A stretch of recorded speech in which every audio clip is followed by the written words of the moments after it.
so we get it all done. But anyway, you are riding probably the one serious car that runs this today. Jeff and I have been doing Memorial Day for several years. And while it's a nice day to say, oh yeah, summer started, we're ready to go, where's the picnic? We do want to also take time to remember what this day is really about.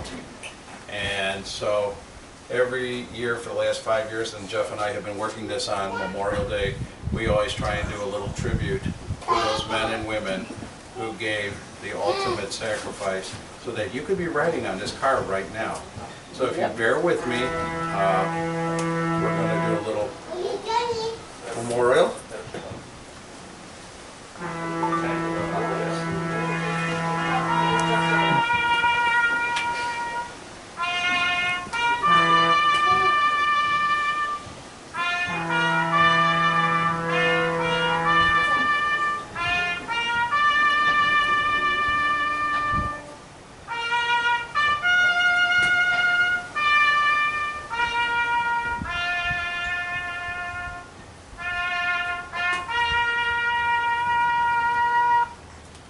Thank you.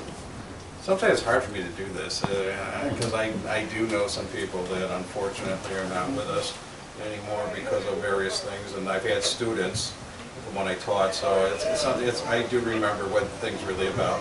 But anyway, you are riding on a Chicago Transit Authority Green Hornet streetcar. Oh, wow. Now Chicago has names for their transportation. I know people call the buses Green Limousine and all kinds of things.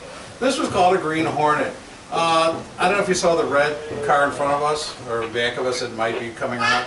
That was called a matchbox, because if you look, it'll look like a box of those matches that you used to strike.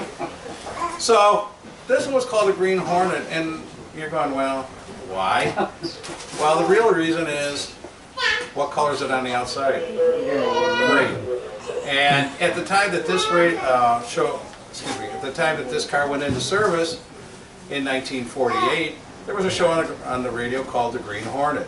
Some of you maybe remember that it was a television show, and then even in the last couple of years there was even a movie. Now, when Green Hornet started on the radio, it would have this kind of buzzing noise, kind of going, and when you hear Jeff accelerate, you're going to kind of hear that whining noise. Now, if it was a summer night, and you lived like somewhere near Western Avenue, and it was the middle of the night, you would hear cars like this zipping down Western Avenue, and you could hear that as it went all the way down from 79th Street all the way down. Now, these cars have no speedometers, so the motorman just let it open up and let it go, and believe it or not, they were stopped for speeding. And what's the excuse the motorman had? I have no speedometer, I didn't know how fast I was going. That is correct. So, but these cars, you know, now can do 55. So, why did we get these cars, and why did we only keep them for 10 short years? Well, CTA did not order these cars. The company that was before CTA, the Chicago Surface Lines, ordered 600 of these beautiful streetcars. And it was an attempt to increase ridership, and they made these the longest and widest of any of these types of streetcars ever built. So, and they were designed to take huge amounts of people. When you came in through the back there are 3 doors.